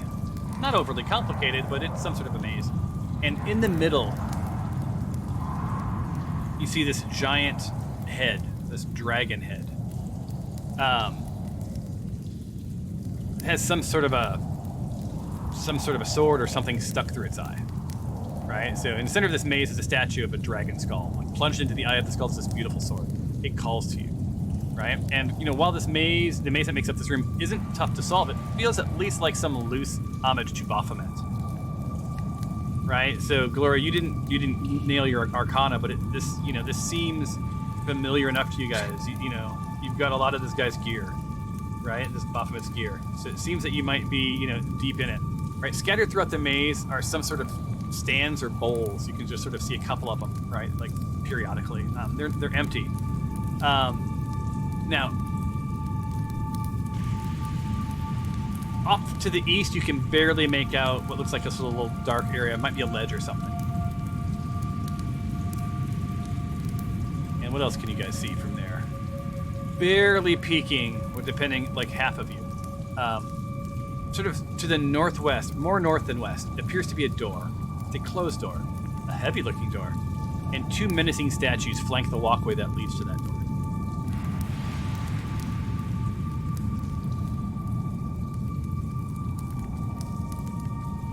This is such a cool map. Yeah, I know. I really want to go over to Glory is being drawn by the maze, and very interested in the sword that pierces the dragon's eye.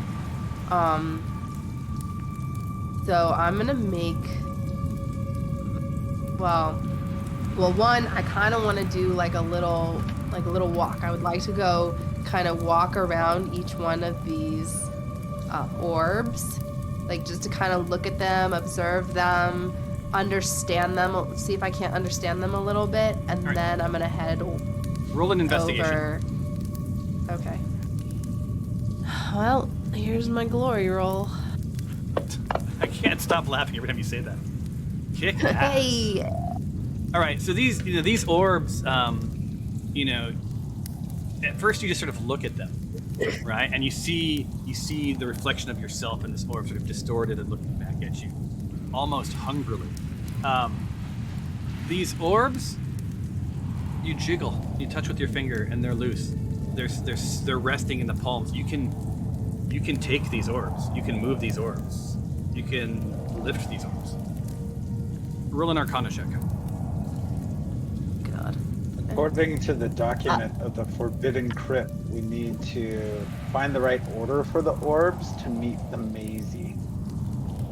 Oh. Maze. Okay. Holy smokes, Would 23. Problem solving we should address before going into the maze, even though we're drawn to it. So, Would after this, yeah. I heard after this. I was gonna say, would after this Arcana check be a good time to call it, as it's been over 2 hours? Yeah, And absolutely. it feels like Yeah, we're definitely. Yeah. You're on the cusp of Oh, yeah. something. So we're gonna end after this Arcana. What's that? Okay, so Yeah, here's no the deal. problem. You have these 5 orbs, and Gloria, you're sort of trying to sense the magic. This is a really strong Arcana check, right?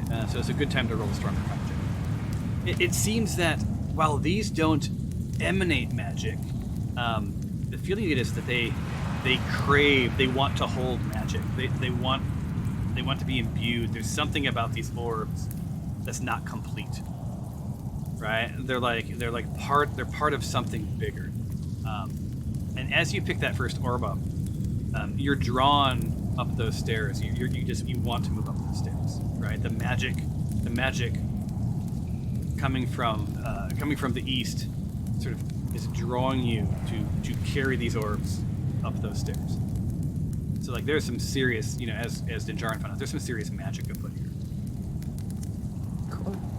All And right. to Alexandria's point, this, y'all, is where we call it. You find yourself in some sort of Baphomet's crypt, right? You know that you have a time issue, right? When the tides come back in, as that parchment said, you will be trapped. Potentially, you don't know what's ahead. Who knows? Maybe there's an escape.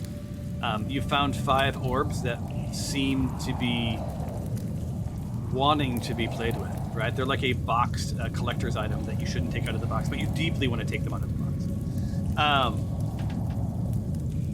And there's that sword, like just sitting there, like challenging, like daring one of you to walk up and pull it from the dragon. Right.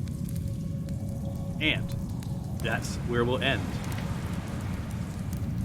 Until the next time on the Smite Force Chronicles. And I will answer your question as a nice guy. What's up?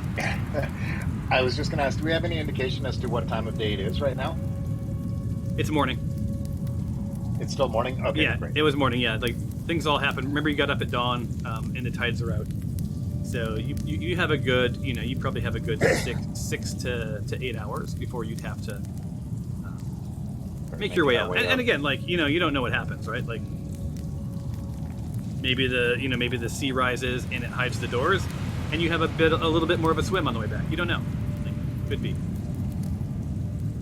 The evidence here is it doesn't look like you don't see algae, right? It's warm, it's heated, so it doesn't seem that the water makes its way all the way in. So just the entrance closes up. Exactly. Okay.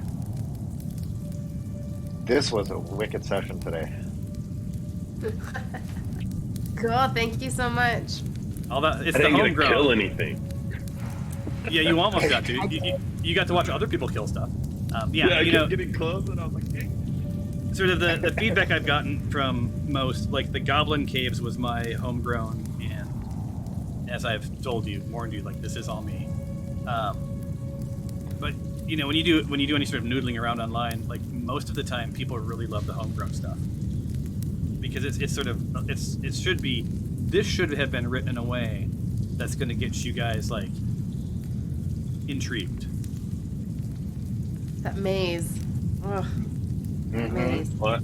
Love a I've seen good something maze. up in the altar to the right of us that looks like Another orb.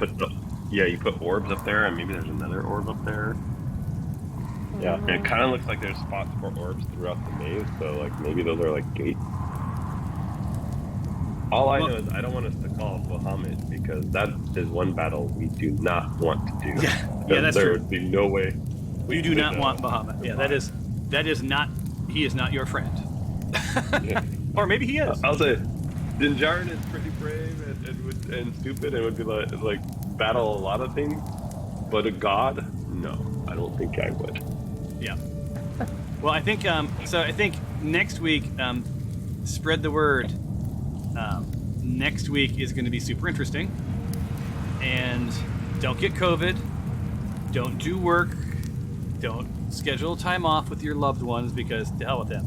Next week it should get far more interesting than it even was this week. All right. So until then, I will see you next time, guys. All right. Thanks again, Thomas. Bye, No everyone. worries. Bye all. See you guys.